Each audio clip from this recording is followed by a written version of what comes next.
Hey, party people. Welcome once again to the Party of One podcast, the actual play RPG podcast where the gaming table is always set for two. I am your host as always, Jeff Stormer. This week on the show, I am joined by Bill Sunderland from Escape This Podcast for a game of Bleak Spirit. Bleak Spirit, inspired by games like Dark Souls and Bloodborne, seeks to tell stories of grim, melancholy travelers coming into conflict with great, powerful, and often deadly beasts, adversaries, if you will.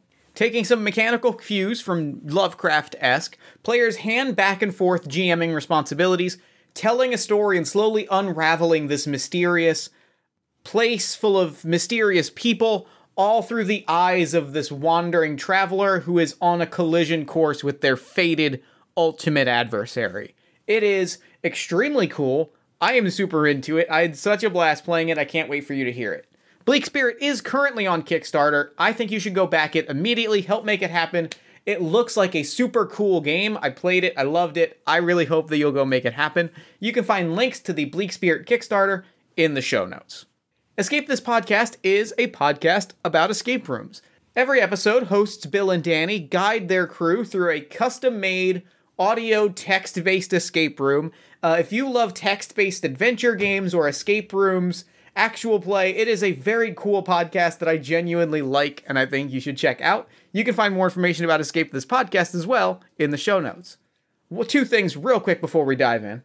First, a special thank you to Dragging Raygun, our newest backer on Patreon. I really appreciate your support in helping make the show, as well as the games that I design and all the community stuff that I do happen. Thank you so much. I genuinely very much appreciate it. And secondly, a reminder to all of our lovely listeners to head to Tattooed Moms on July the 20th as part of the Philadelphia Podcast Festival. Party of One will be putting on a live show at 5:30 p.m. on July 20th at Tattooed Moms in the greatest city in the world, Philadelphia, Pennsylvania. I could not be more excited. It's going to be great, and I hope to see you there. And with all that said, let's throw it over to me in the past so that he can get started with the show. Take it past me. Thanks, future me. This week, I am sitting down with Bill Sunderland. Bill, thank you so much for coming on Party of One. Thank you for having me. So, real quick, at the top of the show, why don't you take a moment and let the lovely listeners at home know about any projects that you've got going on you might want them to know about. All right, so first of all of you non-lovely listeners, close your ears. I'm not talking to you. For the lovely listeners at home... All of our listeners are lovely, so that's not a thing we need to worry about. Well, you never know. That's fair. Fair point. For everyone at home, I'm from Escape This Podcast. Now, you may have already had the episode with Danny on, and she ran you through one of our games. I'm assuming they'll come out in that order. But I believe so, yes. Well, then, for people who've listened to that, you'll have an idea of what the show is. For people who haven't, Escape This Podcast is a show where we make audio-only sort of TTRPG-style versions of escape rooms. We design a new escape room every episode, and we have guests play through the room, solve all the puzzles, and get out. There's either a self-contained story throughout that entire room, or it's part of a longer, 10-room arc, which we would have finished recently. We had a 10-room arc of Descent of the Culledons, which was a kind of ghost house, Luigi's Mansion-esque sort of series of escape rooms. And we run that, and that's gone very well. We've been doing that for about 2 years now, which is pretty fun. I mean, I loved playing the escape room that Danny ran me through. It was an absolute delight. I can't recommend listeners go and enjoy Escape This Podcast enough, because I know I had a blast with the escape room, and so I can't recommend it enough. And that was part of our, that was from our first season. That was our 10th episode, that room. So if people want to contrast and to judge Jeff's puzzle solving ability, you can go back and listen to the original recording of that room and see who did it better. Fair point. It's worth noting I was alone, though. So anybody that tries to come in and judge, I was by myself. The other people who ran that room were in a group of 4, and they run an escape room podcast. So maybe they had the edge. I'm see that. I want that. I wanted that put up front before people judge. Anyway, let's dive into our game. This week we are playing Bleak Spirit by Chris Longhurst, currently on Kickstarter. It is a game that is built on the framework of Lovecraft-esque by Becky Annison and Josh Fox, which is a game that listeners will hear as well in the very near future. It is a game that I really enjoy. This is a game inspired by games like Dark Souls and Bloodborne. It is very kind of like gothic, dark, melancholy fantasy. Basically, the premise of the game is a lone traveler has wandered into a gloomy, desolate, lonely, but beautiful space, which is sort of watched over by an adversary, someone massive and powerful and deadly, and that wanderer is going to come in, and they are destined to bring down this adversary, but at what cost? That's kind of the big picture story that we're telling today. The way that the game is going to work is there's going to be a number of scenes. We will hand off sort of who is playing our wanderer. There's one wanderer. We will switch off who is playing this wanderer and who is playing the world around them.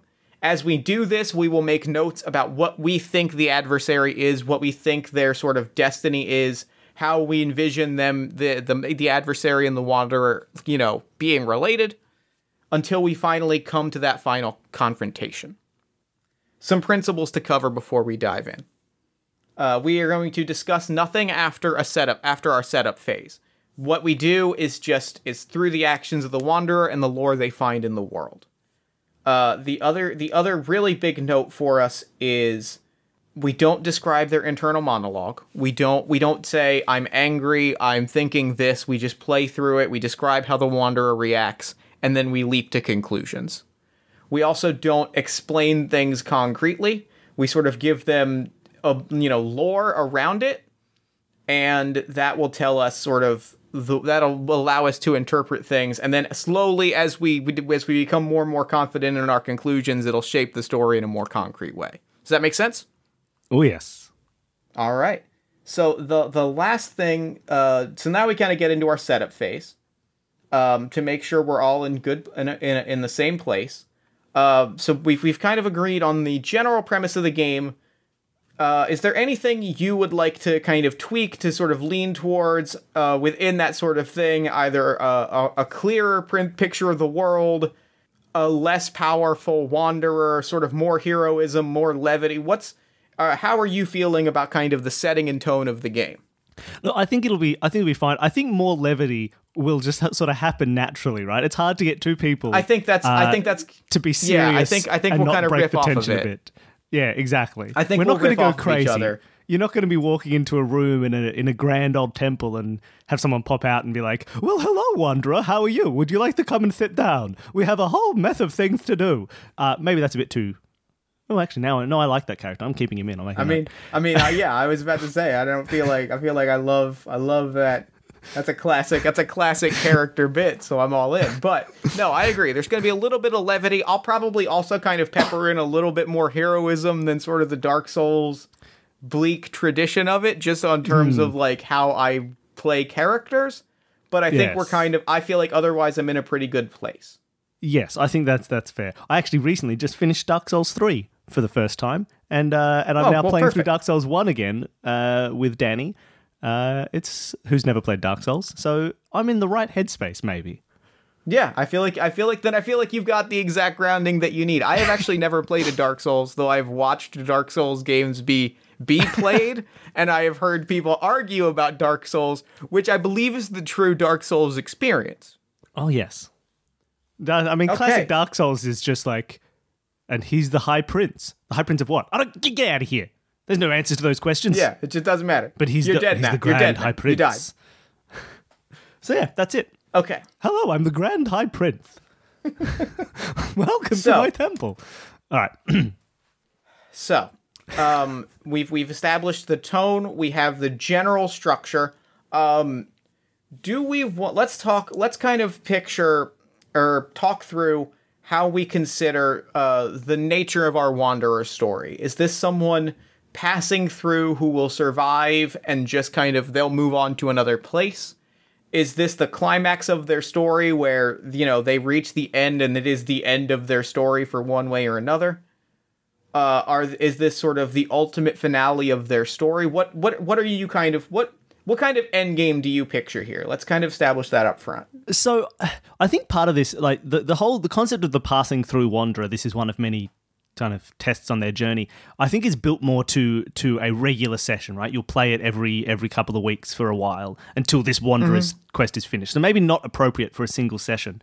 I reckon we got to get to the end of it. We got to have something. I think this is the ending. Yeah. I think this is the ending. I think that's fair. So that gives us a really good picture, right? That kind of also tells us who our wanderer is. They are someone who maybe we don't even know like what their home was. Maybe they've just, this is the last step on their journey. So like home is less of a place and more of an abstract idea. And it's just they've been walking for a very long time on their way to do this thing. We're at the start of the manga Berserk. We're at the opening chapter of the manga Berserk, not the flashback series that goes for the next 50 chapters. Yes, that is correct. Yeah. Okay. So, a few notes about the world. It is dangerous. It is lonely. You are by yourself, or the Wanderer is by themselves. And there is history everywhere. It is haunted by the past. There is, ruins, or there is history everywhere you look. So, what is our area? What is the first thing you picture when you picture kind of the zoomed in place where our tale unfolds? So I have some thoughts, but I want to hear yours. Yeah, see, this is the thing. It's hard coming into a game like this, which is built on collaborative storytelling, and it's hard to avoid. Like, you have to keep telling yourself, no, stop planning stuff out. Like, stop being like, oh, here's a cool thing that could happen. Like, you got to let it happen on the day, right? But the image that jumped into my head immediately when I was reading through the rules and thinking of scenes is a library, like an ancient, half-buried library that people have found. I just like that as a setting, right? When we're talking about old knowledge and lost history, I just think this concept of like, and if we're talking at the end of a journey, right? If there's some concept that part of this journey is about discovery or solutions to what's happened in the world, which won't get completely solved, but this idea of finding that last repository of knowledge is sort of a classic quest in a post-fall universe. I love that. And so I kind of think that I love the idea that also that the library is our area, right? Like the library, which means that this has to be like a massive, like I'm picturing like a massive like library of, what is Alexandria, right? The Library of Alexandria? Yeah. It's not, there's not a library somewhere in our area. The library has catacombs and books and rooms and it goes and hallways no one's ever been down. Like this beautiful, expansive, broken thing. I think I like that. Yeah, and it might never end. We don't know where the boundaries of this library is. That owns. Okay.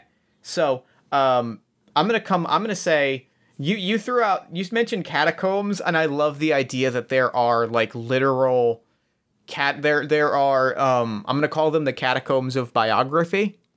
Ooh, I love that there is literal tombs, there's tombs and barrows and a whole section of the library that is like people are there and they're surrounded by like every, biography book and scroll of their deeds. And it is literally like you go there, there's a dead person, and here is their story around you. I love it. So give me another location. Oh, all right. Well, it's a library, so you need some kind of grand reading room with all of its little, that all those scenes you see in like the State Library of New York. Everyone's in that one big open tiered room where everyone can sit and grab those books off the shelves and read them. Yeah. Okay, and those are our locations. We have the catacombs of biography and the grand reading room. God, the library is so cool. Dang it. Right, libraries are dang cool. Okay, now we lay out our wanderer.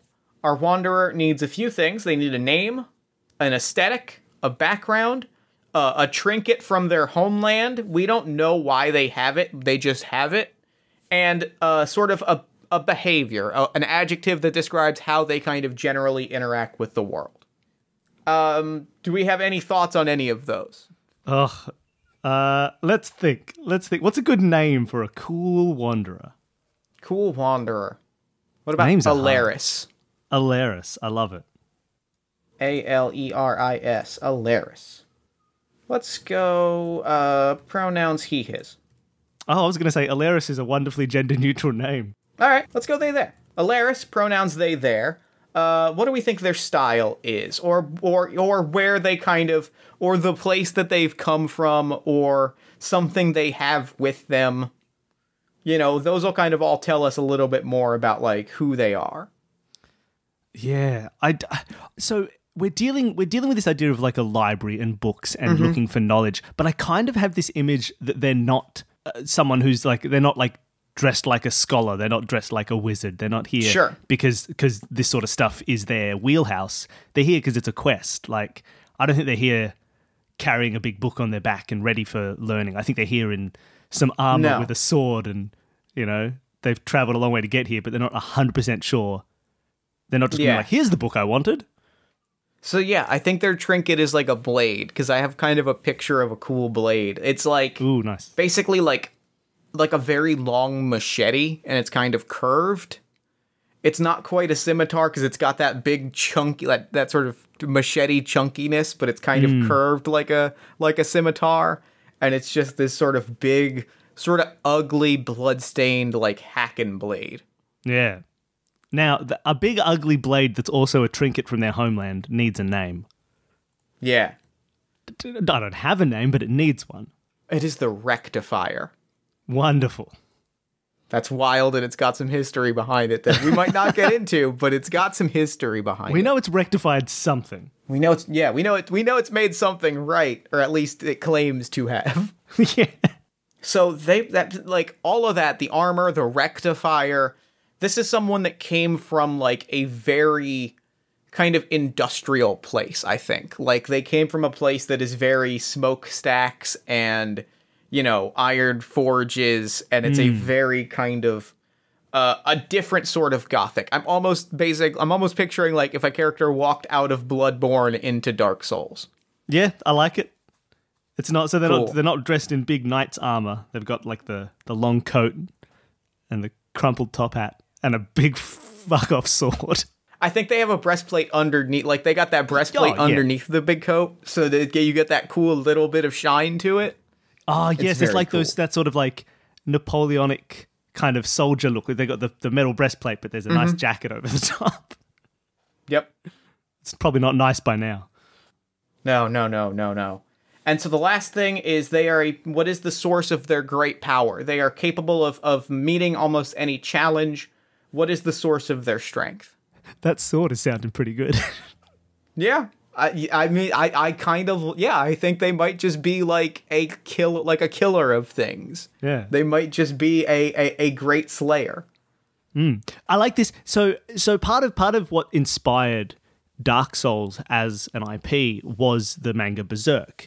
And that's I think that's pretty much claimed by the people who made Dark Souls, right? Sure. And there's this feeling with Berserk. Have you ever read Berserk? I've seen a little bit of it. He's got this sword with him, and there is this feeling sometimes of just like he's spectacular, but the sword is like he's taken that sword places to kill people with it. And you get this similar feeling, right? We've got this sword called the Rectifier. It's almost like Alaris isn't the Rectifier. We've got the sword is the Rectifier. So that concept of like getting your power from your sword isn't just like, I am violent and I can kill things with this sword. There's always this feeling of like sword comes first, right? Like, yeah, the sword has a violence in it. Yeah, right. And like, but even just like, you know, I need to get up this cliff. Someone is like swinging that sword into it and making the sword comes first. That helps you solve the problem.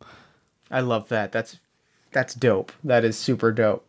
It's almost like the sword is taking Alaris on a journey, not the other way around. God, that's so cool is the thing. Like, that's so cool. Oh, I'm into this. Especially because, the Rectifier, that's definitely a sword that I don't trust its motives. No, right? Okay, cool. All right. So with that, we are done discussing our thoughts on things. We will write them down in between scenes, but otherwise we leave it on the table. Cool. And now we dive into the game itself. There are 3 parts to the game. Part 1, Part 2, and the final confrontation. Part 1 is made up of 5 scenes. Things are relatively peaceful. The Wanderer has a chance to explore the area and discover lore, 1 element of lore per scene. The scenes are danger scenes, which are threats that the Wanderer must overcome. Interaction scenes, which they encounter other people. These other people are cryptic, evasive, and eccentric, but not hostile. And then there are feature scenes where we kind of zoom out a little bit and see what the Wanderer sees in the world and sort of discover the features of the world. And so, I'll go ahead and take the first world cue, because I kind of... You got a starting point? I think I got a starting point. The Wanderer, we begin amidst the stacks.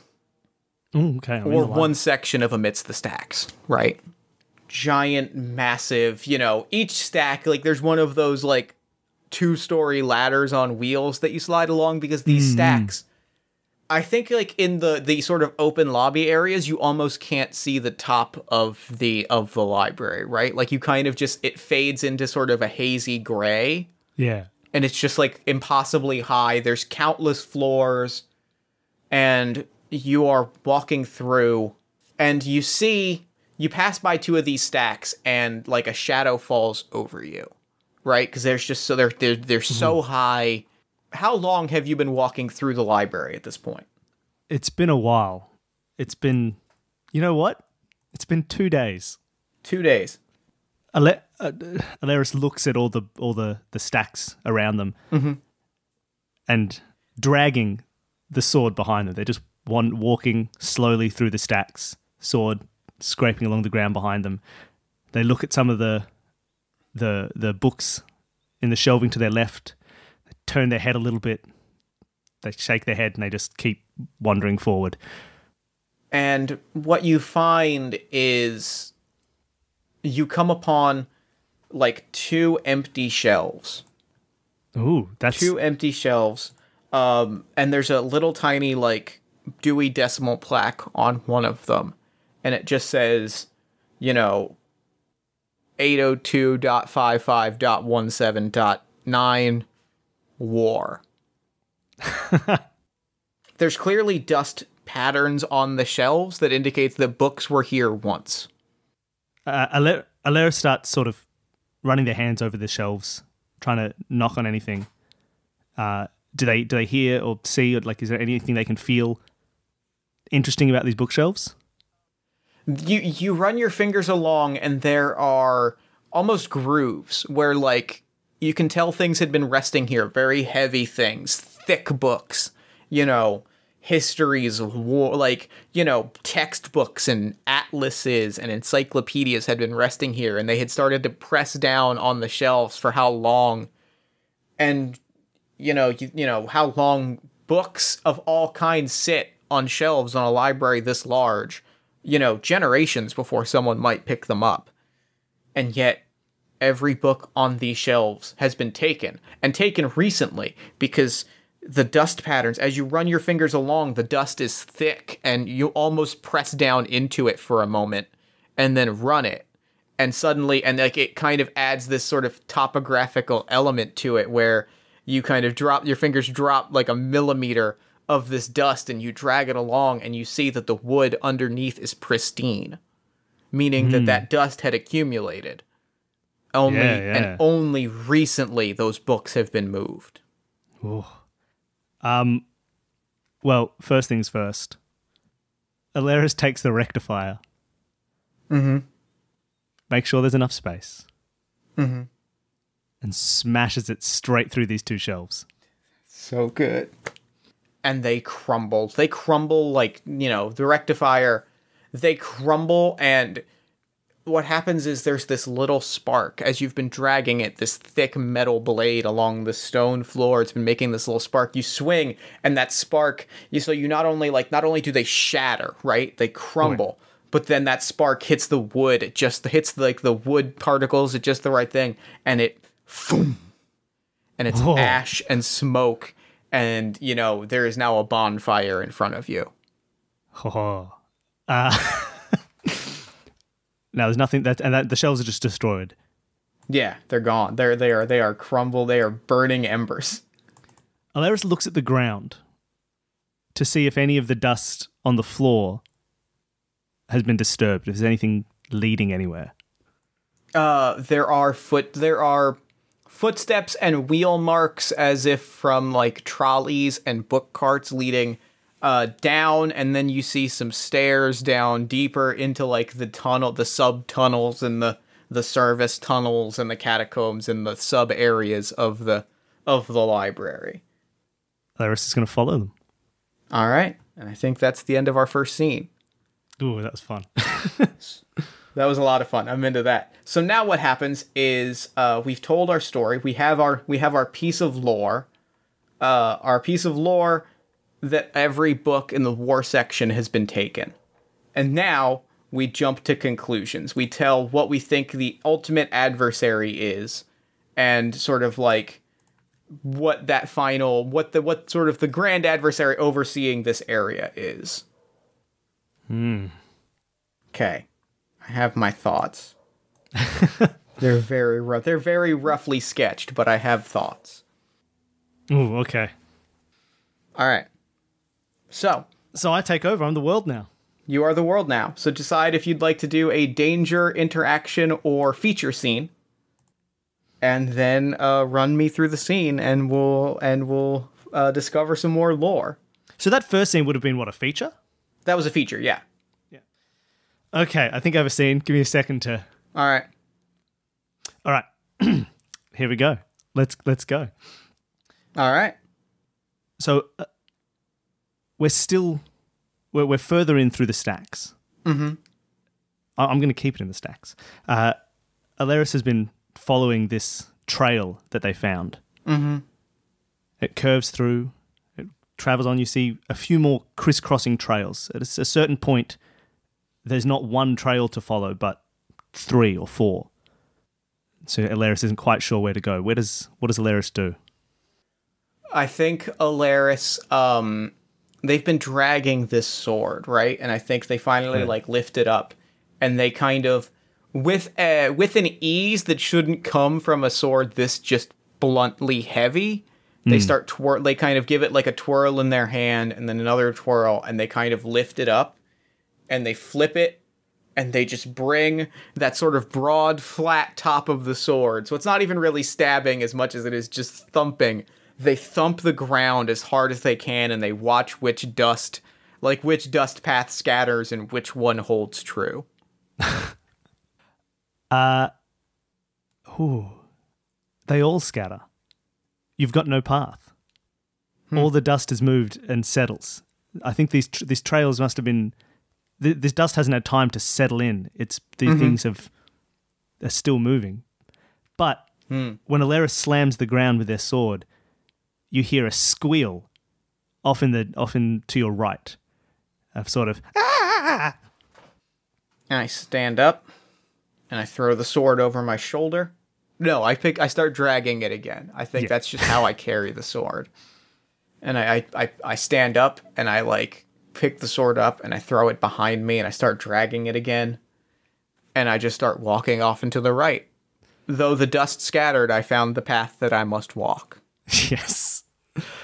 As Alaris gets closer, or further along to the right, you start to hear no more squeaks, or rather, no more squeals, but you hear a rusty sort of squeaking, like a unoiled wheel turning quickly. As you yeah, please. No, please. No, please approach.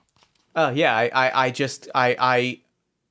unwaver in my approach, and I don't pick up the sword is the big thing. I continue to drag it, and I just kind of almost, my shoulders do sag a little bit, but it's not because the sword is heavy. It's because I'm almost vaguely reluctant. I kind of look back at the sword for half a second, and then my shoulders slag, and I continue to march towards it. As you approach, you come around a corner and you see the source of the noise. It's a small book trolley. But it's not just a trolley. The trolley itself is almost empty. There's a single large book sitting in the center of the top of the trolley. But next to the trolley, you see 2 small figures, probably only 2, maybe 3 feet tall, grey skin, small, sharp teeth, little creatures, humanoid. Mm-hmm. And as you approach, both of them turn to you and freak out. They see you, they start to scream, they go, ah! And they try to run. And I say try because they're not necessarily going to succeed. One of them takes the book. It takes the book straight off the top of this cart, leaves the cart where it is, and starts to scurry down the hallway immediately. as it's running, the other one, who's holding a square piece of paper in its hand that you can't read from where you are, tries to run as well, but its ankle is chained to the cart and it can't get away. And I, still dragging the rectifier, I come up to the chain and I look at the chain and I look at it and I look at the chain and I lift up the rectifier and I shatter the chain. And I just point and I say, go. And then I just walk past it without missing a beat as I continue, as I just, not running, just dragging this weight behind me as I just follow after this creature holding this massive book. Now, here, I'm not very appreciative of its freedom. As you walk away, you feel something bite into your leg.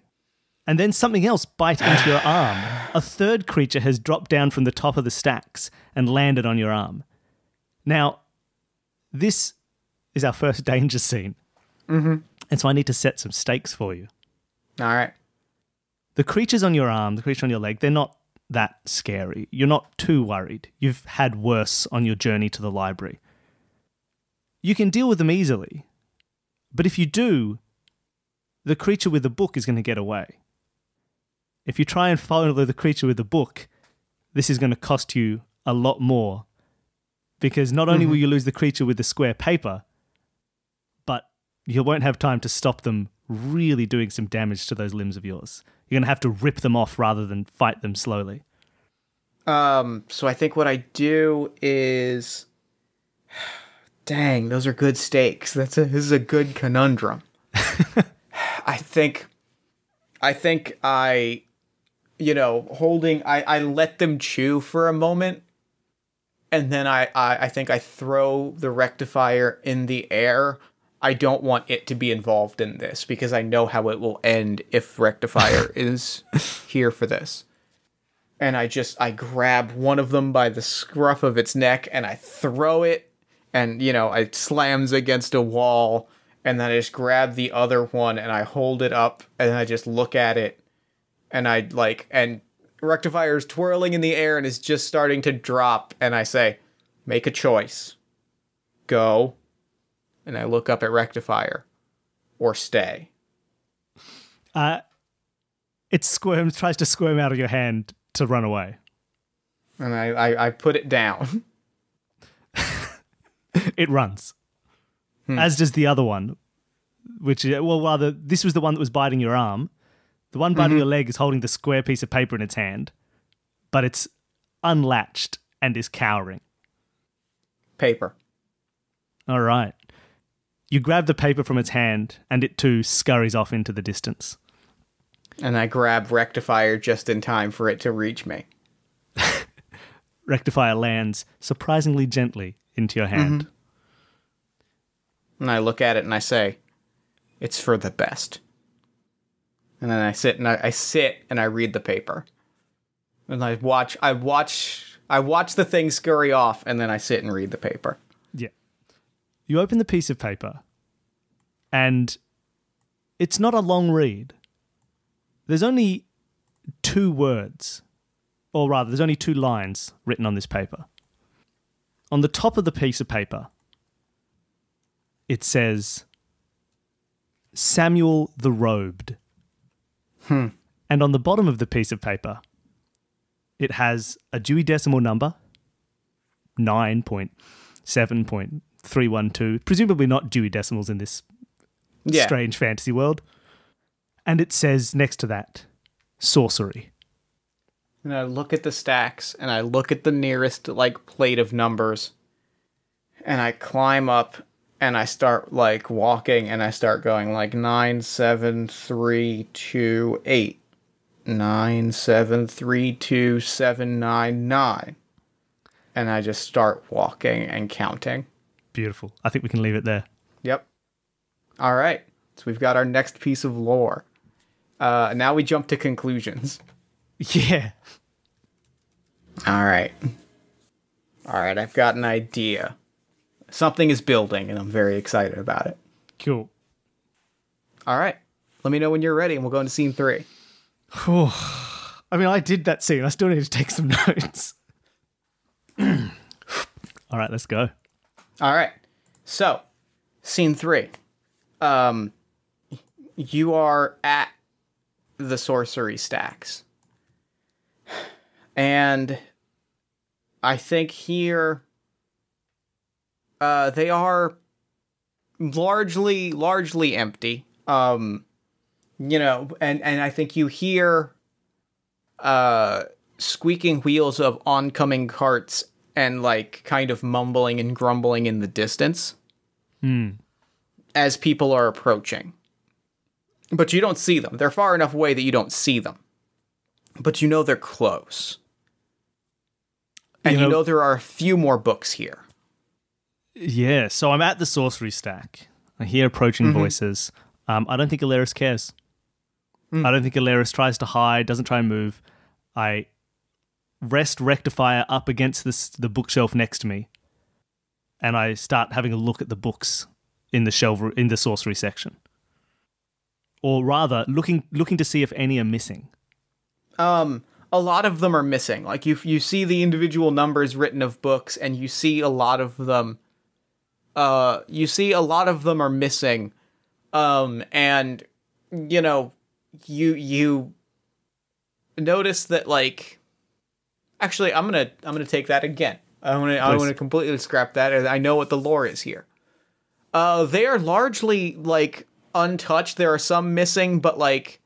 You can tell, like, from the dust deposits that the books that are missing have been missing for a while. There's only one book missing. And it is the biographies. And you can tell because it's a series of books. It's kind of like an encyclopedia. So they all match. The bindings all match. And it is the biographies, the life and times of the Sorcerer Kings, Chapter 7. Because you have Chapter 6. Chapter 6, you look at the cover, and it is, the rise of the machine gods, and Chapter 8 is the era of oblivion.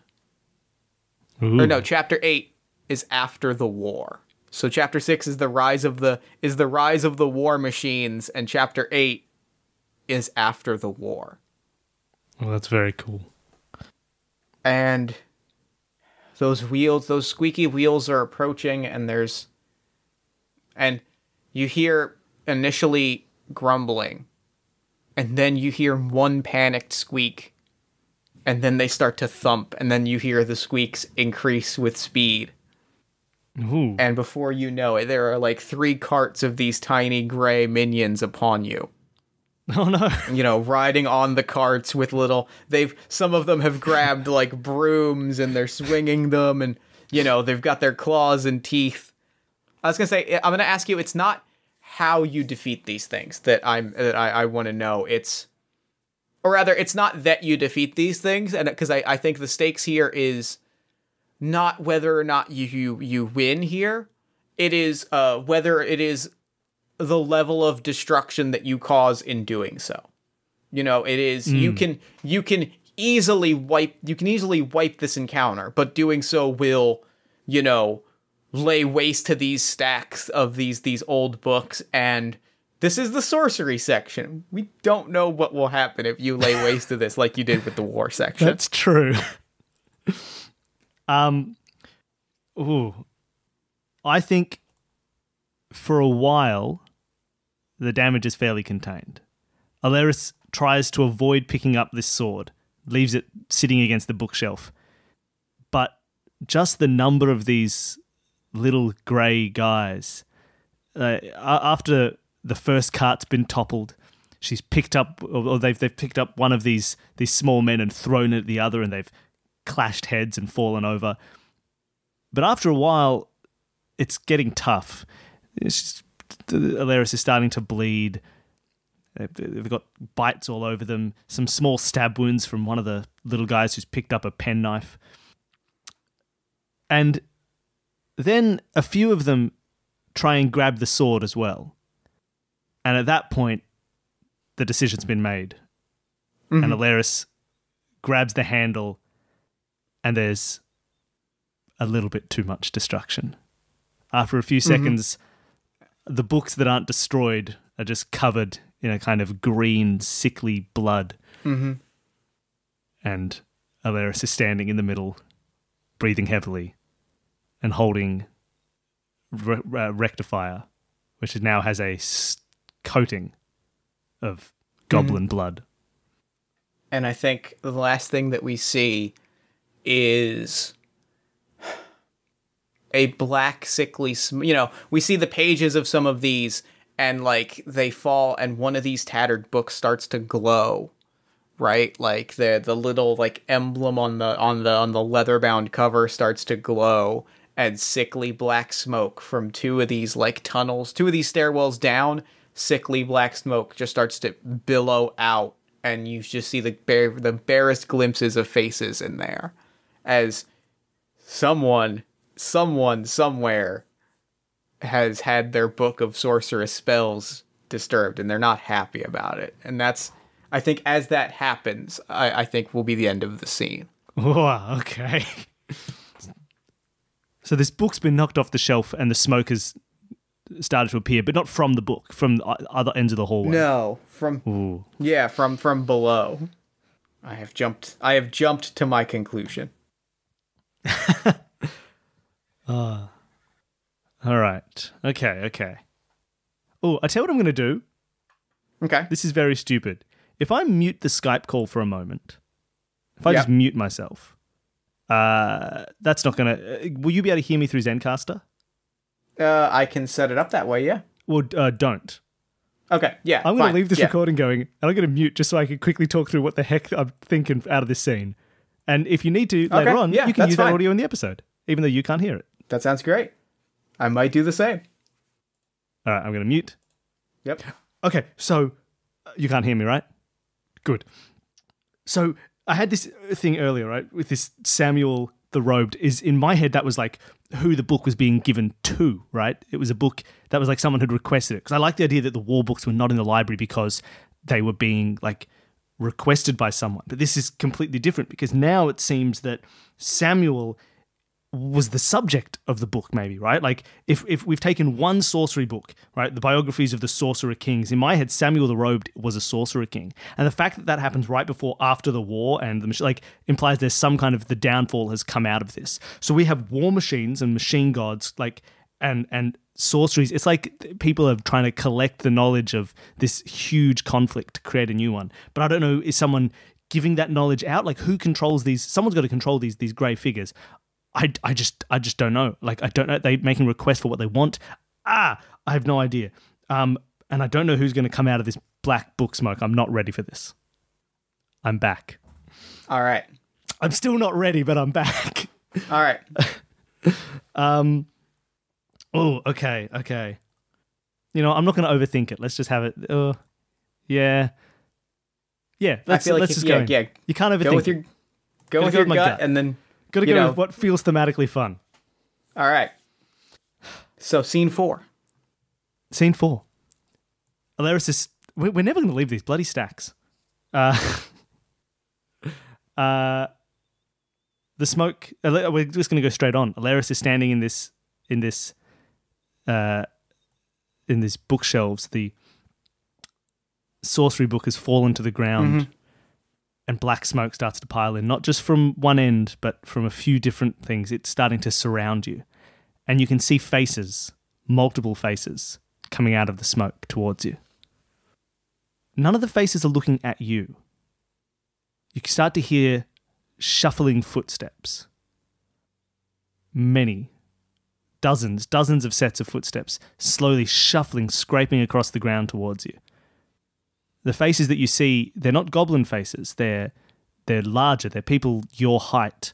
But there's something not quite right about the faces. The hair is not sitting where hair should sit. Some of the eyes seem to be missing as they approach you out of the dark. The skin isn't quite right. There are holes where there shouldn't be holes. And as they approach, you see these faces belong to the dead. Skeletons, bodies with skin sloughing off as they slowly approach this book that's fallen. I look around and I look at each of them and I kneel down. I actually kneel down. I pick up the book, tattered and broken. I pick it up and I just wait. I stand there holding it in my hand, Rectifier now slung over my shoulder. And I just wait for the first of the dead to approach, and I just, offer it forward. My shoulders relaxed, the sword slung over in a very kind of relaxed position, and I just offer it forward and I say, "This is yours." You offer it to the closest of the dead as it approaches you. But it stops. It doesn't reach out its hand. It doesn't look at you. It doesn't say anything. It just stands perfectly still. You're now surrounded on both sides by these living corpses. And then you hear movement from behind you. I slowly, still holding the book kind of expectantly, in my hand, loosely as if waiting for someone to take it. I turn around to see the movement behind me. As you do, you see a head approaching you high above the waves of the sea of corpses. It seems someone who's a good head and shoulders taller than the bodies around them. As the crowd starts to part in front of you, you see it's a normal-sized person sitting on a chair that's being carried by 4 of these skeletons. As they get closer to you, you see this person isn't quite undead. They just look shriveled, wizened. Got a long grey beard that curls down their body to their feet. They're wearing robes and a small little hat. Nothing big, nothing fancy, just a nice little cap that they can wear, almost like a sleeping cap. As they approach you, they smile. Now, their teeth aren't anything to look at, but they smile in at least what looks like it could be a friendly gesture. And they reach out towards you to grab the book. And they say, "Oh, I'd worried someone had taken it. Thank you." I have no need for anything on the shelves. And I say that, and I hand off the book. And I lean down, like there's a few pages that have been ripped, and I pick them up, and I hand them off, and say, "Damage was done. It was unavoidable. You understand." Oh, yes, of course. Sometimes hard things must be done in the line of duty.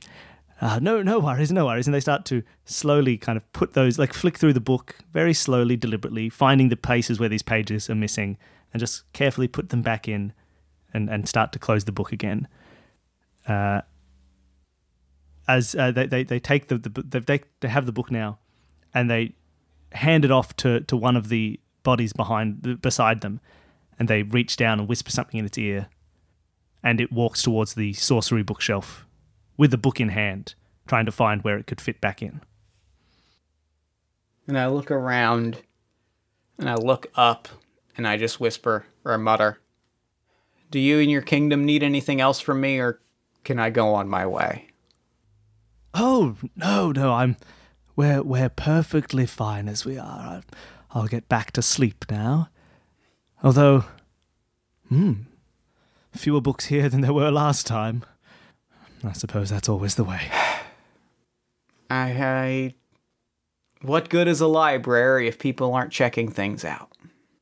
They pause for a moment, and then the old man laughs. "Well, I suppose that's true. It is a library, not an archive." Dream well, my friend. And I shall. The rectifier drops back down, and I start walking off. As you start to walk towards one of these pathways full of the undead, the old man sort of shoos his hand at them, and they start to make way for you to pass through.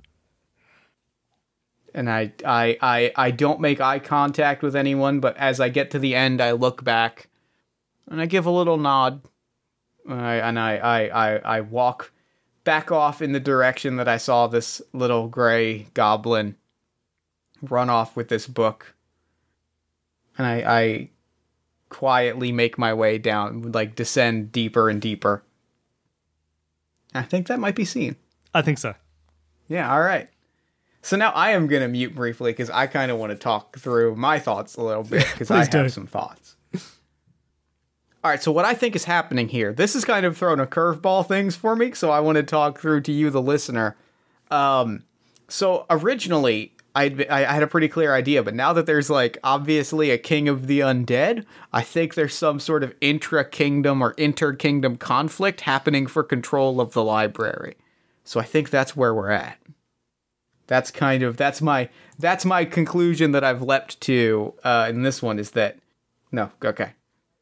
I think Samuel the Robed is building a war machine to claim the library from the other kings of the library.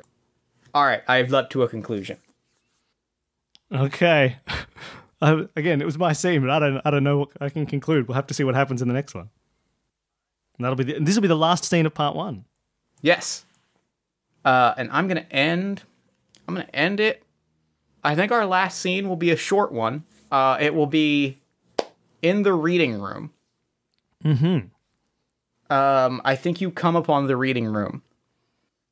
And it is massive, as all these spaces have been. You know, all of sort of the stairwells to the catacombs below kind of stem from this room, as well as a lot of the staircases up, you know, spiraling staircases and spiraling and spiraling it's and this spiraling. Central location. I love it. Yeah. And there are chairs, and all the chairs are these ornate, comfortable, like lavishly crafted thrones. But they've all been like torn and stabbed and ransacked. And yet everything around it is gold and gilded and lovely. You know, it's lovely decor that has been ravaged by age.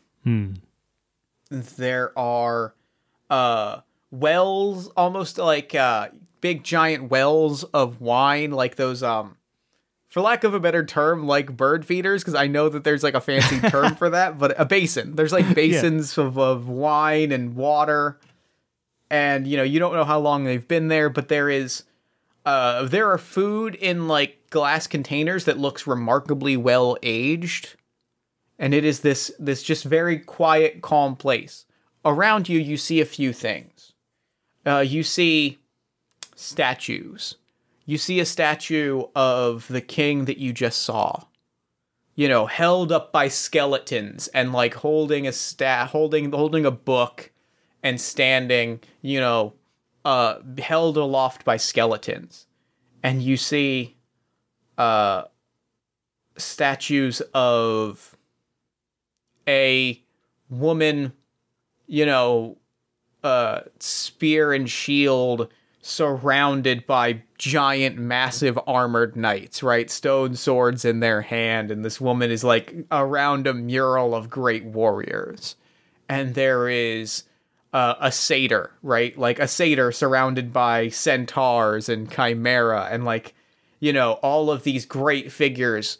And you just see these statues, you know, and that's it's a reading room, but it is as much a statuary. And so what are you doing as you, what else are you doing as you look around and see all of these statues of these figures and these figures surrounded by their followers and their subjects? What are you doing? I'm going to look, this is a sentence that we may need to cut because it's a big curveball sentence, but I'm going to say it anyway. I'm going to look for the statue with somebody holding Rectifier. I think you find it after a while. You have to wander around the reading room to find it. And you find sort of a robed figure holding a sword, holding Rectifier right in front of them, both hands, just, you know, holding it, looking down. There are no subjects around them, but there are pillars or bases where subjects would have been. You know, tiny ones, about like maybe 3 feet diameter. Ooh. Very tiny, tiny statues around this robed figure, this stone statue of a robed figure, looking down. And all of the other statues have been sort of sculpted stone, but this one is brilliant blood red. Ooh. Can I stand on one of those empty plinths around it? Yeah. I do. And I bow my head to the statue. And, next to the statue, you see the stairwell into the catacombs of biography, into the lower chambers of the library. You finally reached the sort of stairwell, the sort of ramp to the sub-basements, if you will. And, the red-robed figure's eyes clearly point to this tunnel. Oh, all right. Alaris stands up again from the bow. And before turning away from the statue, I pick up Rectifier. Mm-hmm. And I swing at this statue. Yo, okay. I just try and it shatters. Beautiful. It crumbles. Like dust. You make a, Rectifier. I think everything except the statue of Rectifier crumbles like dust, and the statue of Rectifier, the sculpture of Rectifier lands flawlessly on the ground. Oh, how big is this It lacks statue sword? It's about your size. Okay. Here's what Alaris does. Alaris turns to face the stairs down to the catacombs. In Alaris's left hand, they hold the handle of Rectifier as they drag it behind them. And, struggling slightly, you can hear the exertion in their voice, in their breathing. In their right hand, they hold the statue. They hold the handle of the statue of the blade Rectifier and drag it with them as they approach the catacombs. Okay. And that is the end of part 1. We end part 1 in the catacombs. Part 2 is 3. I'm into it. So now we jump to now we briefly jump to conclusions. Whoa. Sorry, muting you. Or muting myself. All right. Okay, that's very cool. Sometimes you just got to double down on an action that feels thematically appropriate, and that was one. I wasn't sure whether I wanted to break a statue. I wasn't sure whether I was going to break other people's statues or the statue of the person holding Rectifier. But the fact that we had such a friendly interaction with the king, with the undead king, who also has a statue here, it's almost like Rectifier. Like maybe the situation where rectifying is whatever the old holder did. Like maybe this is not a sword that's like, oh yeah, I love that person. Maybe there's a bit of correction of what they've done. Maybe they're now an evil influence or using their own sword to kill them. I don't know. It's very cool, but I really hope that what is someone doing? Like they're collecting all this knowledge of maybe the other kings, right? We have a book of war and we had that woman warrior. We have this book of sorcery and we have the sorcerer king. There's still this Sato person who maybe we'll interact with, but I know I'm now in my head, I want the final adversary to be the previous holder of Rectifier back when it wasn't called Rectifier.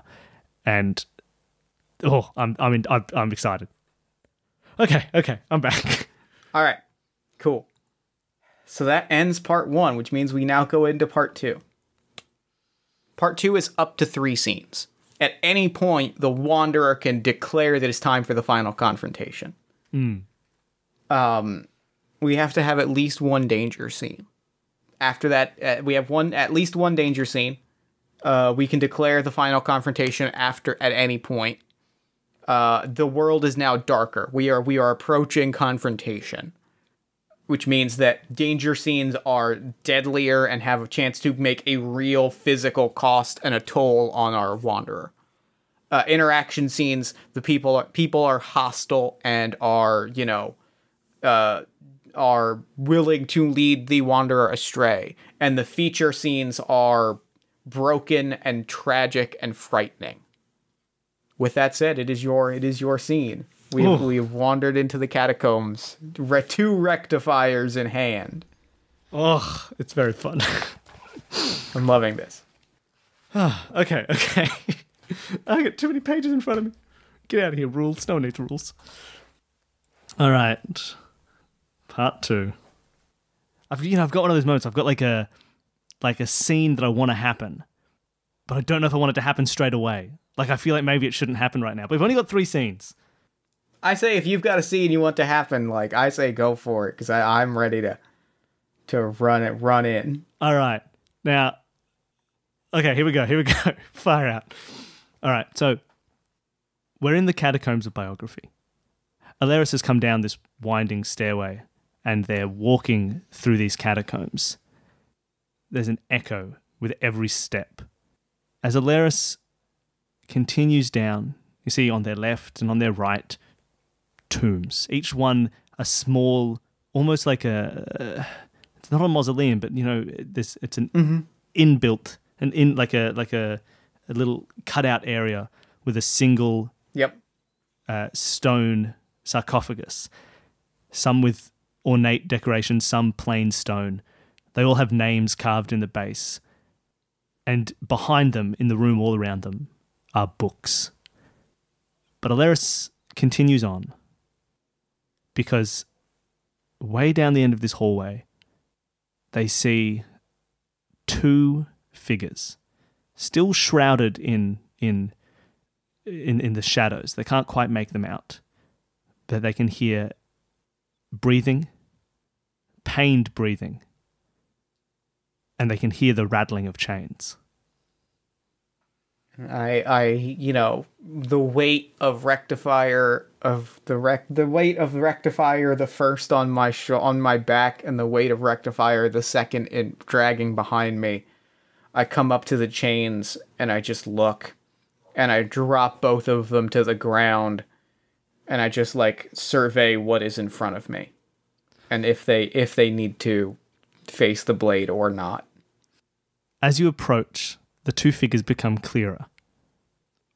Both, the one on your right is the same size as Alaris, 6 feet tall, covered in heavy armor, and holding in one hand a shield, and in another hand a long spear. The figure on your left is taller, much taller. Their legs covered in fur, hard hooves clacking as they move around against this hard stone floor.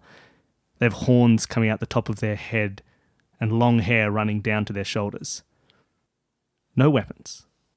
As you approach, you see that both of these figures have a chain leading from the wall next to them and up to a steel collar clamped around their neck. As you approach, the figures look at you. Their eyes are red. And at first, they don't do anything. But as you see their eyes travel down to the two swords that you hold in your hands, they become furious. They stand up, scream, and attack. And I stand perfectly in the center of this chamber, right? Far enough where I wait for a moment. And if I may add a detail, because there's a detail that I think fits very nicely here. I stand just far enough where their chains break as they come at me. Interesting. And I pick up the blades and I just whisper, So I'm too late then.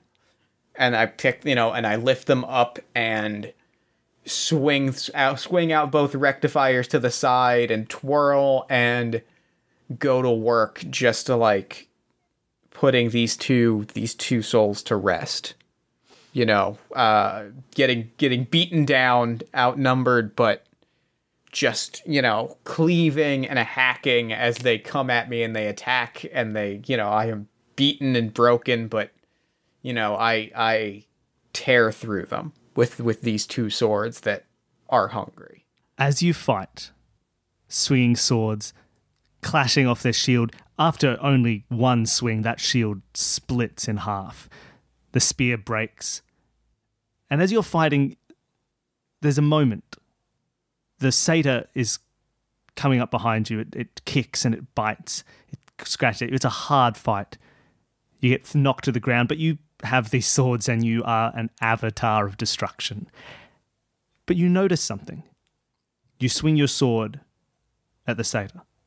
You cut open its chest. It is falling, bleeding on the ground. But as it falls, the back of its neck smashes against the wall. And, having taken a few blows during the fight, the collar falls off. The satyr lies, dying. But as it's dying, you notice something about its demeanor changes. Its eyes seem to calm down. It looks at you, not with anger, but with fear. As the last breath comes out of the satyr, its eyes seem apologetic. You don't have a huge amount of time to process this because the warrior is still swinging. The spear flies past your head, a sword is drawn, and the conflict continues. But now you're faced with a choice, with a price. If you fight, you know you'll win. You can kill this woman. You can kill this armored figure. But if you try, it will be much harder. You're much more likely to die. But you can try and aim not for the woman, not for the armored figure with their weapon, their shield, but you can try and aim for that collar. Drop your larger sword, take the true rectifier, and hit not for anywhere that will kill them, not for anywhere that will keep you safe, but just for that collar. Who's going to pay the price here? I think exactly what I do is drop the stone blade with the rectifier, the true. I crush the, I tear the collar off, but in doing so, the spear goes straight through my shoulder, right? Like in one end, out the other. I am impaled, and I'm just my arm drops. I grab rectifier with the other arm, and I stand there before this person, and not even giving them time to react, I merely mutter, "Go." The collar breaks. The eyes calm. This figure looks at you, and they remove their helmet. And the woman looks apologetic. Her eyes flick towards the satyr, and she appears as if she's in grief, but stoically. She doesn't say a word. She bows her head to you, just slightly, and, wounded from the fight, limps slowly into one of the I wish I had a better word for these things. I've got it. And she limps slowly towards one of the recesses in the wall, to where you see a stone sarcophagus, ornate, surrounded by books with its lid removed. She bows to you, gets into the sarcophagus, and pulls it shut. Spear still in my shoulder.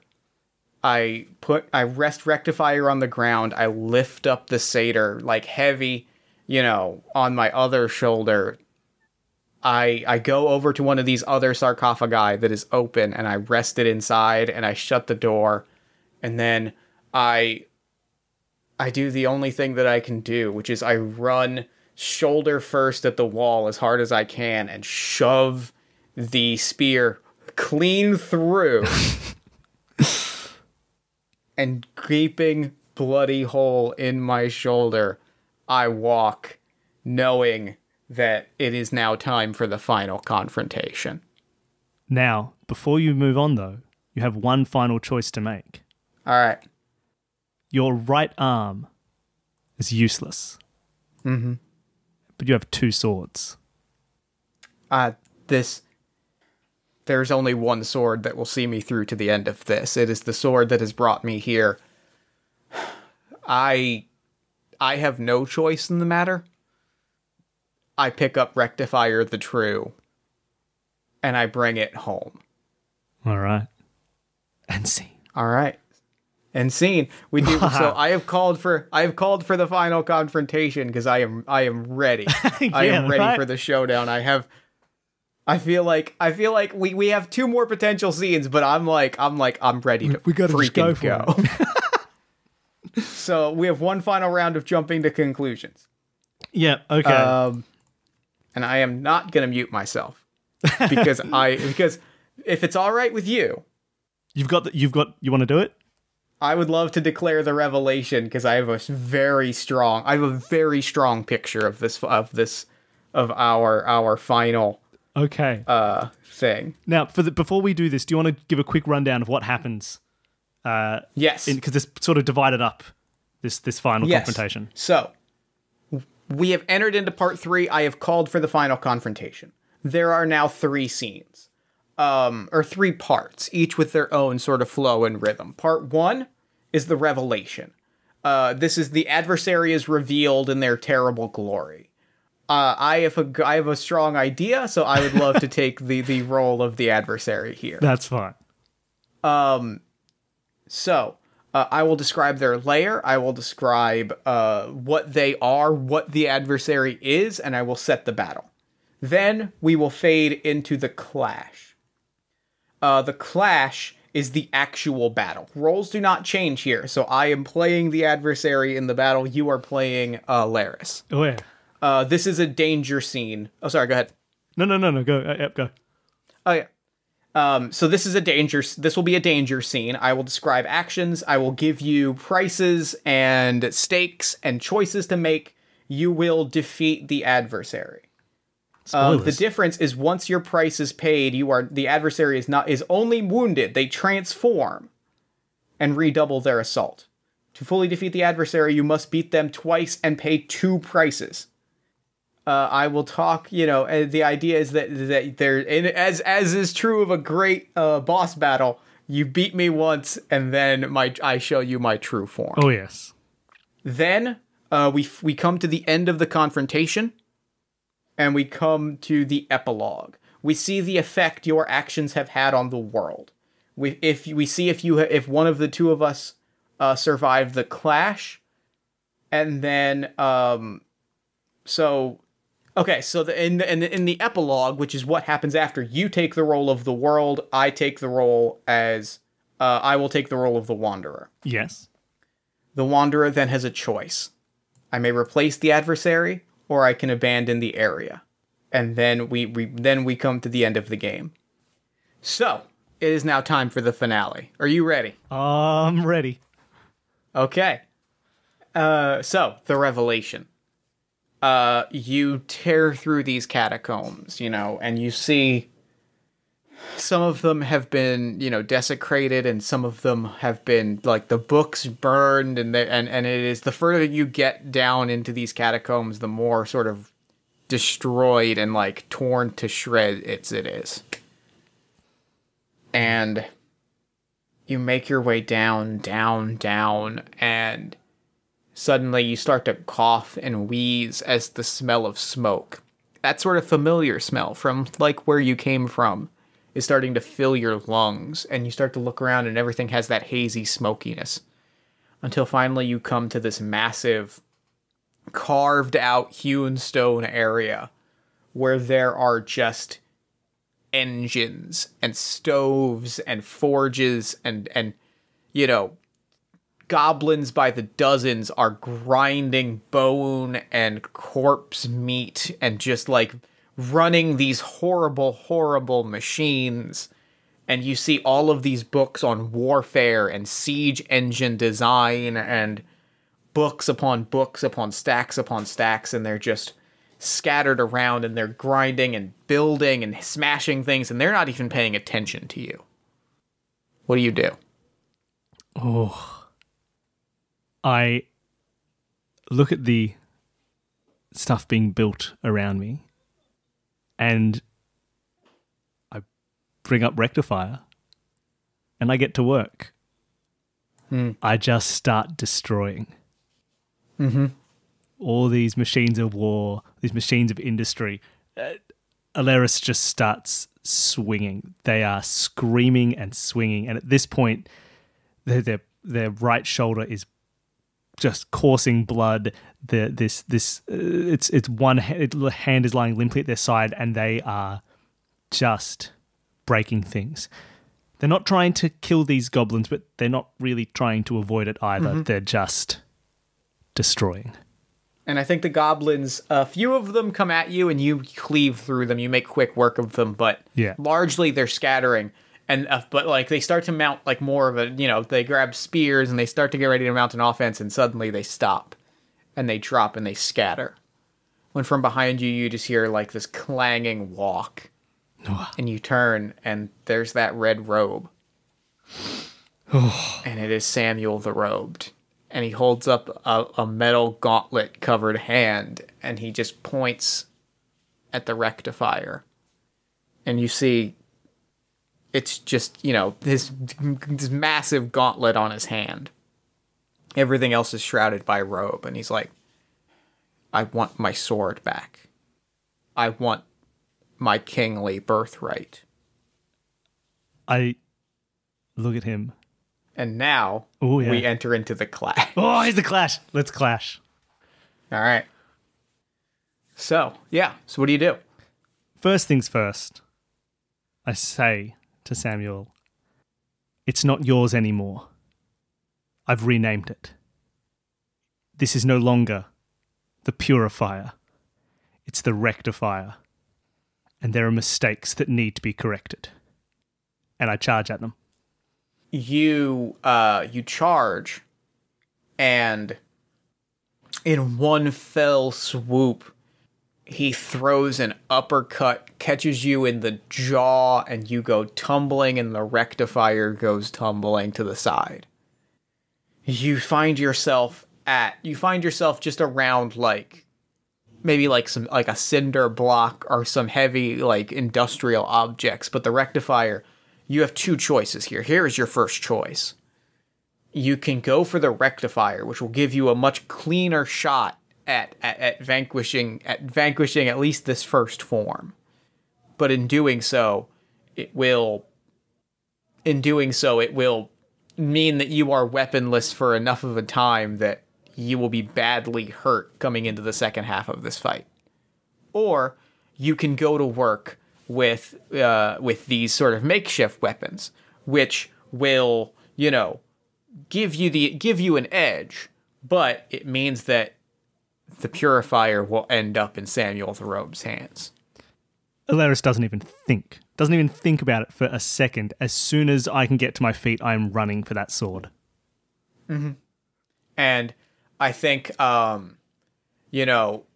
Samuel holds out his hand and kind of Scorpion from Mortal Kombat style, like a spear on a chain shoots from his palm and catches you straight through that wound on your shoulder, and then funk shoots out spines and pulls you and whips you into a wall, and then comes and retracts, and you are just torn to shreds, and you are barely standing, and then he comes and he starts to swing, and he throws his chain at the Rectifier.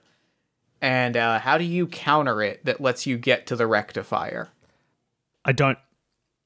My right arm at this point, with the spear wound through the shoulder, another spear wound through the upper arm, it's barely hanging on to my body. Mm-hmm. I don't counter this spear. I let it hit me one last time, catch that arm, and I wrench myself away. And I think that catches Samuel off guard, right? And he kind of swings, he's flailing an arm now, and he's like, what in the... and he's kind of caught off guard because he was kind of expecting to pull your full body weight and kind of pull you closer to sort of stab you through the heart and end this. So the fact that he's kind of bracing for 150, 200 pounds of weight and got 10 or 15, he's now stumbling back and swinging this arm on a spear chain, which gives you plenty of time to get to the Rectifier. How do you vanquish one-armed, sword in hand? How do you vanquish Samuel the Robe's first form? It's one clean swing. As Samuel reels back, trying to gather their balance again, I've grabbed the sword, and Alaris is running towards Samuel, screaming. The anger that they showed when destroying these machines is nothing compared to this. And I just swing. It goes through and just cuts straight through Samuel's chest. The blade sinks. The blade sinks in, and is wrenched out of my hand as he falls. And he falls, and there is no blood. Only thousands of tiny ball bearings.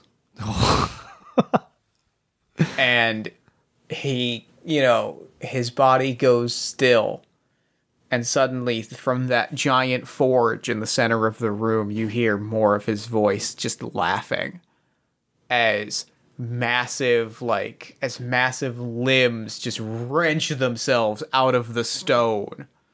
And you'll just look around yourself and you realize that this was not a forge for building war machines. This was the war machine. Every single book on every single one of those shelves was built towards building not a machine, but one exquisitely crafted piece of this gargantuan death engine, which is powered by the soul of this man, of this king of the warlords. And it now towers over you. Which means we enter into the second phase of the clash. Alera says, "Oh, I'm so very, very sorry. Please accept my apologies. I'll just leave now." All right. Yep, you're right. I'll see you later. And we end. All right. Great I game. see you're quite large. I might go home. So the first stake that I will ask you to pay is you have to... Well, I'm going to ask you first and foremost, how do you find your way up the forge? And I'm going to say, you can climb along one of the limbs, but it's going to make you an easy target for goblin, gunslingers or riflemen. Yeah. Or you can try to come up from underneath, but because it is a forge, you'll have to cut your way through, which will mean the potential of... the innards of a forge, meaning hot lava dumping out underneath, and you'll have to try and avoid that. Well, look, that allows me to cut. Mm-hmm. So I think that's what I'm going to have to do. Okay. I don't try and run up. I'm not trying to get to a certain point. This whole machine needs to go. And so I get underneath, and I just start smashing, Rectifier in hand. Dope. Yeah, so you tear through the bottom of this thing and flaming molten metal dumps out and you find yourself in the burning heart of the forge. In it is the embers of the soul of Samuel the Robe. This thing is tearing through the catacombs of biography. Giant spider-like limbs are just tearing through walls and that is spitting fire. And you are inside just looking at this burning fire thing, this spirit, this ember being, the essence of the claimer of the purifier. There are, and there's one of two outcomes here. You can... Let me think of how to phrase this. Yeah. Either... you vanquish the spirit, and I'll ask you how you do that, but you are consumed, and Rectifier is left. Or you sacrifice Rectifier, and you walk away. Whose journey is this the finale of? Whose journey is this the conclusion of? Is it yours, or is it the Rectifier's? That is the final choice and the final stake. This was never Alera's journey to begin with. We had that established from the start. Rectifier is going to be sacrificed. Mm. So how do you do it? Oh, God, I've got this annoying thing where there's a thing I want to happen, but it's going to be. It's part of the kind of replacing the usurpation moment, and okay. so I can't do it because that'll be your job. So no, what I'm going to do? Oh, all right. What's going to happen? I just want to set this up. Yeah. This forge is is this soul, this ember. It's hot. It's hard. It's this core of this machine. And as Alaris swings Rectifier, there's this clash, this almighty just clash of metal on molten lead, on heat, and the blade starts to shatter. Mm-hmm. We can hear the disembodied voice of Samuel the Robed screaming, because the blade isn't the only thing shattering. This whole core of this war machine is falling apart. And soon, all you can see that's left of Rectifier, the whole blade has fallen apart, has gone. There aren't even pieces on the floor. But in Alaris's hand, we can see the handle of this great sword. And only now can we see how different it is from the stone statue sword left lying outside in the catacombs. The handle isn't metal. It isn't this solid chunk that we see in the statue. As the sword falls and breaks, Alaris unwraps the handle of the sword, and we see that it is a small, living sapling, no longer coated and surrounded by the metal of this sword. And Alaris slumps to the ground, and in their one working hand holds this sapling and looks at it. And they have a decision to make. But it's not my decision. All right. And so that brings us to the epilogue. And so now I have the choice of whether I replace the adversary or I abandon the area and move on. And then you describe how like what that means. Sure. So I think the visual cue that I will give this is time has passed. And we are in this giant catacomb area, this hollowed out forge area. And there is the rusted, broken down chunk of a machine. But it's not the only thing down here. There are roots and trees and plants everywhere. It has grown inhumanly quickly and has just filled the space with like roots and vines and leaves, and it is, almost suffocating the level of like plant life in this tiny space. And at the foot of this tree, in a red robe, with their one free hand, Alaris is sitting and is reading a book. And finally is just like, oh, I've wanted time to read for too long. I don't know if we need to add anything to that. All right. Well, then that's game. Oh, that's game. Oh, I love it. That was so good. That was very fun. I love Lovecraft-esque and Bleak spirit, and games based on Lovecraft is the best. That was very enjoyable. I want to talk through where we were at as we went through. Can we do that? Yeah. Can we do because after each scene, I would love to see where we thought things were going.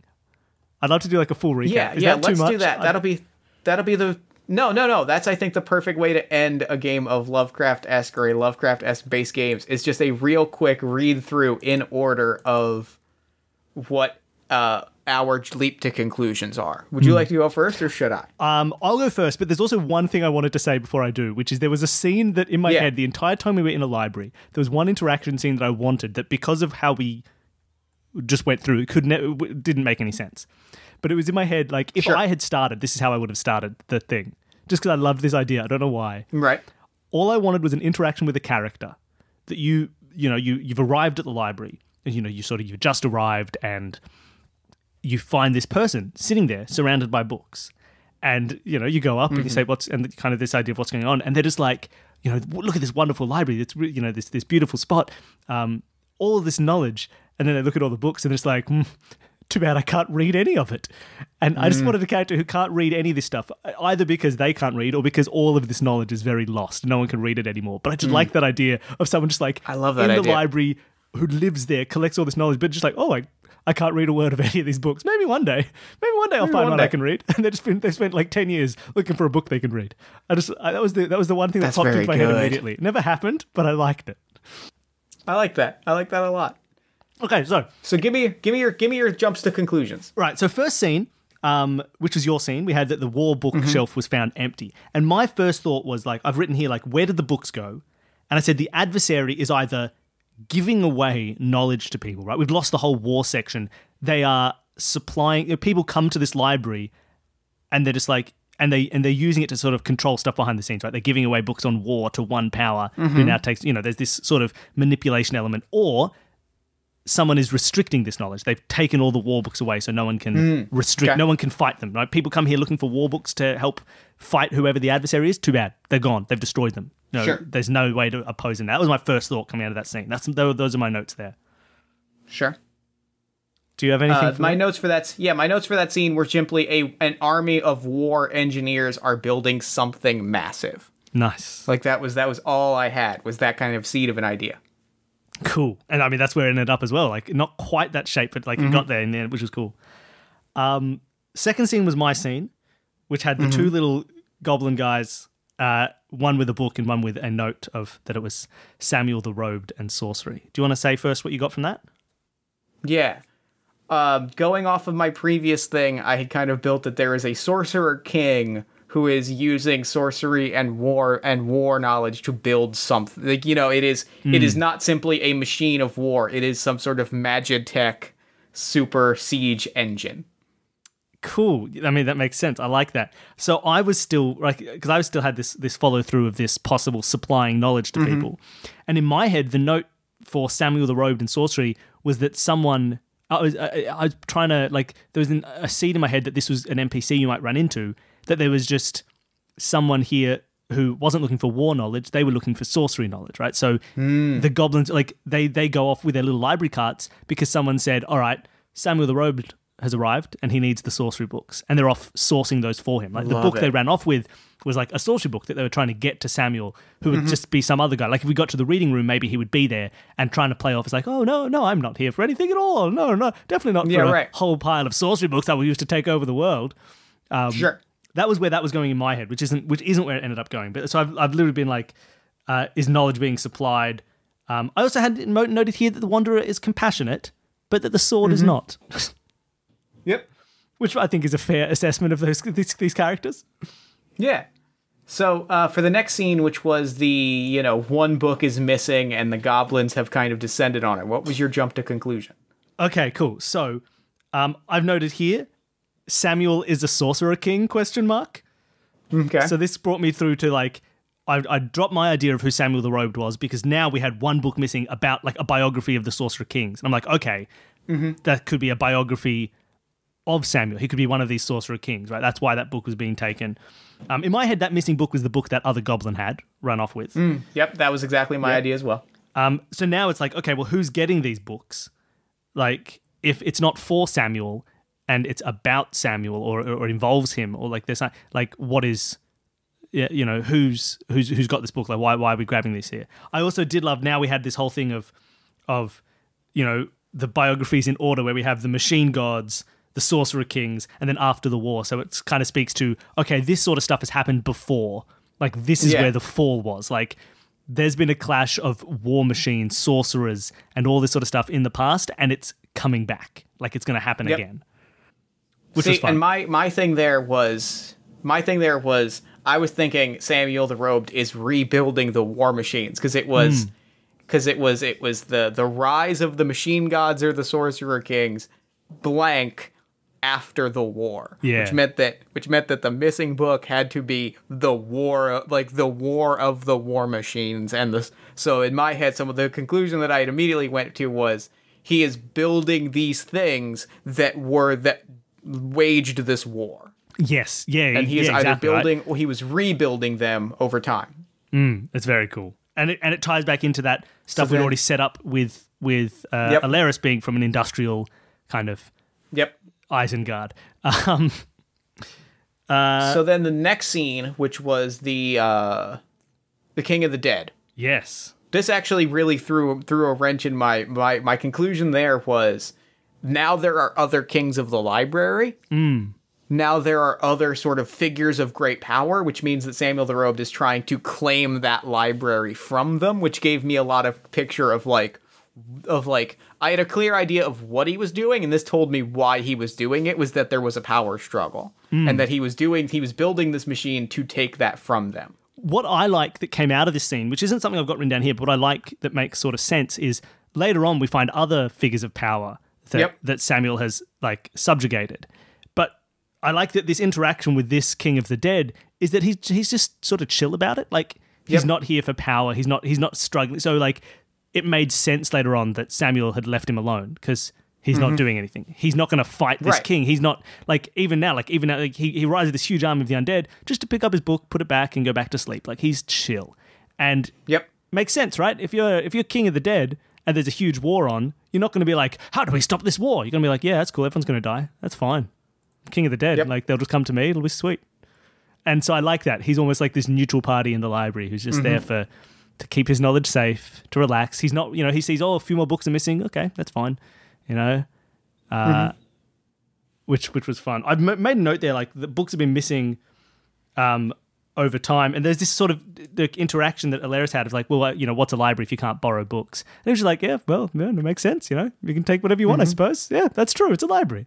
Like he's just a chill figure of power. It was quite nice. I liked him. So then we have the next scene, which was the end of scene 2, which is when we learned that Samuel the Robed had Rectifier. So then it turned into Samuel the Robed. Yeah, go on. It turned into Samuel the Robed, having lost Rectifier, is now panicking because that was his ace in the hole. So he has had to build this thing because he's like, well, I don't have the thing that made me king. He's like, I don't have the thing that I need to maintain my place of power, so I have to get desperate. Yeah, I'd love this. I'm glad that something came of that. Like when I asked, "Where's the statue holding Rectifier?" I wasn't sure if you would have had that or not, but I liked it as a question. I thought it was. I'm glad it came to something very cool because I thought that was a fun interaction.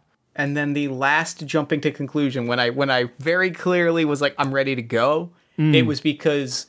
You had when we had the scene with the other sort of lords of the library who had been subjugated, I was like, okay, I have this character in my head who is desperate, who had Rectifier and lost it. They're building a war machine. Crap, no, they're building themselves into a war machine. They are like, well, no, I can't. I'm only human. What if I turn myself into not human? Dark Souls boss. That's a good Dark Souls. That's a good Dark Souls boss. And I'm glad we got somewhere with the shattering of that statue. Because that moment, that previous scene was that was me just being like, I reckon that'll be a cool moment. I'm not quite sure where it's going to lead to, but that's important. And it set up the whole fact of like, cool. Yes, like that is the, there's some, there's a little bit of like I like that Alaris sat in the spot of one of the followers, right? Like they are from this industrial place. Presumably, it's the legacy that Samuel left, right? It's the victorious. We're doing very anti-colonial stuff here, right? Like it's they are living in the grandeur of this. Well, grandeur inverted commas of this post-war machine god victory, but they're also here to take it down and destroy it from the inside. And I really liked that. So they sit there, they sit in the spot of one of its followers, and then shatter the statue, and then taking this. And I like the big stone sword. It was good fun. I loved that. I loved setting up the satyr, the woman warrior, the king. It was great because like giving us one statue of that king that we already saw, the King of the Dead, is like, okay, now we know who these other statues are going to be. They're big power players. And one of them being war related. I was trying to find a link between the dead king had a sorcery book and there was a statue of a warrior who, and we had the war books missing as well. So it's almost a feeling of kind of usurpation of knowledge there, right? Like we've taken the knowledge of war that probably should belong to this warrior statue person. We've taken this sorcery knowledge that belonged to that old dead sorcerer king. Maybe we could get to some taking of nature knowledge, and I'm from the satyr. And I'm glad we got to get nature back into it with the tree at the end. Yeah, because we sort of set up this third article of stuff. I did that. Which was fun. That was cool. This turned out awesome. This was fantastic. It was really fun. So thank you so much for coming on the show. This was a blast. Yeah, that was very cool. I really enjoyed it. I decided, the story here was very anti-colonial and very global warming influenced, because we need to get rid of all the machines and replace them with trees. So look at that. So, it's social commentary. It was great. So real quick, before we wrap up, where can people find you and your work online? Okay, so if you're looking for our work, so I'm from Escape This Podcast. Look, you can find us pretty much everywhere. Just Google Escape This Podcast.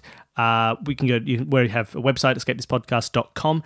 And just as a note, I don't know if it came up in the last one, all of the games that we play and that we design, you can play yourself for free. So if you enjoy playing these sort of 2-player up to 4 or 5 people role-playing things, on our website, escapethispodcast.com, or on any podcast player, the show notes have links to full descriptions of the room that we run, so you can play as Game Master and run it yourself. So if that seems like something that interests you, if you don't want to listen to the show, you can still download our rooms and play them and have a fun game to play for free. We're on Twitter. We're at EscThisPodcast. You can send. We have an email which is Escape This Pod, and we're on Facebook. Escape This Podcast on Facebook. Oh, and Instagram too. We're kind of everywhere. Look. Come give us a listen. There's lots of places you can start with. We have connected arcs if you want to listen to our most recent Descent of the Culledons. It's 10 rooms in a row. They're all connected. Or just pick any episode to start with from that's standalone. They're all pretty good. So hopefully you'll find one that you like. Yeah. I mean, thank you. And thank you so much for doing the show. This was a delight. I really enjoyed it. I loved it. And now I'm going to throw it over to me in the future so that he can wrap up with the show. Take it, future me.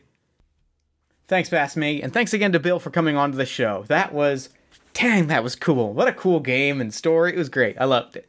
Be sure to follow Escape This Podcast at ESC This Podcast on Twitter. Head to escapethispodcast.com to check out the podcast. And of course, help back and make Bleak Spirit a reality. It is a cool game. I cannot wait to play it more and own it and see it come to life. Check the show notes for that. If you enjoyed the show, follow us on Twitter at Party of One Pod, then like the show on Facebook at facebook.com/partyofonepodcast.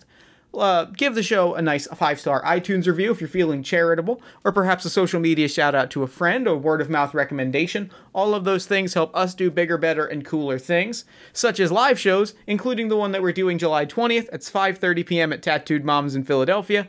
It's going to be a great show, and I hope to see you there. You can also directly support the podcast as well as all the other cool stuff that I've got going on at patreon.com/JeffStormer. And speaking of stuff that you could be supporting, speaking of things that are cool and that I work on that I'm proud of, let me tell you about a podcast called All My Fantasy Children. All My Fantasy Children is a character creation, storytelling, and world-building podcast powered by you.